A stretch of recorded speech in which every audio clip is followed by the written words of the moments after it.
அஸ்ஸலாமு அலைக்கும் வரஹ்மத்துல்லாஹி வபர்காத்துஹு. நேற்று ஜும்மாவில் பயான் சொன்னாங்க. அந்த பயானில் ஒரு சின்ன விஷயம் உங்ககிட்ட ஷேர் பண்ணணும்னு தோணுச்சு, அதான் ஷேர் பண்ணுறேன். இன்ஷா அல்லாஹ் அது என்னன்னு பார்ப்போம். அல்லாஹ் இடத்துல நம்ம முழுசாக நம்மளை அர்ப்பணிச்சிடணும். இறைவன் தான் நம்மளுடைய எஜமானன். அவனுக்கு மட்டுமே நம்ம அடிபணியணும், அவனுக்கு மட்டுமே நம்ம சிரம் பண்ணிடணும். இப்போ இது அந்த காலத்துலலாம் அரபுகள் நிறைய பேர் அடிமையாக நிறைய பேர் இருப்பாங்க. அவங்கள காசு கொடுத்து அவங்கள சொந்தமாக்கிக்குவாங்க. வேலைக்கு ஆள் தேவைன்ற மாதிரி என்ன செய்வாங்க, காசு கொடுத்து இவ்வளோ திரகம், அதனால் இந்த அடிமையை நான் எடுத்துக்கிறேன் அப்படின்னு சொல்லி எடுத்துக்குவாங்க.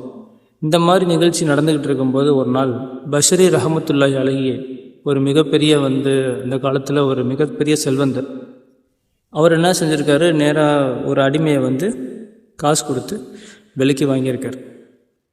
அவங்க அரண்மனைக்கு போகிற வழியில் அந்த அடிமைகிட்ட இமாம் பஷரி ரஹமத்துல்லாஹி அலைஹி கேட்குறாங்க, என்ன சாப்பிட்றீங்க அப்படின்னு. அதுக்கு அந்த அடிமை சொன்னாங்களாம், நீங்கள் தான் என்னுடைய எஜமானன், நீங்கள் என்ன கொடுத்தாலும் நான் சாப்பிட்றேன் அப்படின்னு சொல்லியிருக்காங்க. ரொம்ப ஆச்சரியப்பட்ட இமாம் பஷரி ரஹமத்துல்லாஹி அலைஹி சரின்னு சொல்லிட்டு போகிற வழியில்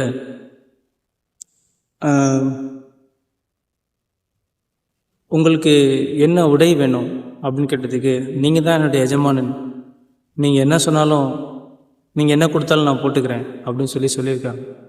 அதுக்குமே ரொம்ப ஆச்சரியப்பட்டிருக்காங்க. சரி, மூணாவது, உங்களுக்கு என்ன வேலை தெரியும் அப்படின்னு வீட்டுக்கு வந்தோன்னே கேட்டிருக்காங்க.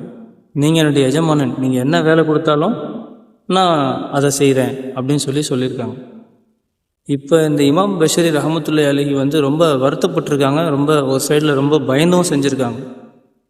நம்மெல்லாம் அல்லாஹ் இடத்துல நம்ம எந்த அளவுக்கு நம்ம நேர்மையாக இருக்கோம், அல்லாஹ் இடத்துல எந்த அளவுக்கு நம்ம நம்மளை அர்ப்பணிச்சிருக்கோம் அப்படின்றதெல்லாம் யோசித்து பார்த்து அவர் என்ன செஞ்சுருக்காங்க, நீங்கள் எனக்கு ஒரு மிகப்பெரிய பாடம் கற்றுக் கொடுத்துட்டீங்க, உங்களை நான் விடுவிச்சிட்றேன், நீங்கள் சுதந்திரமாக நீங்கள் போயிடலாம் அப்படின்னு சொல்லி அந்த அடிமையை விடுவிச்சிருக்காங்க.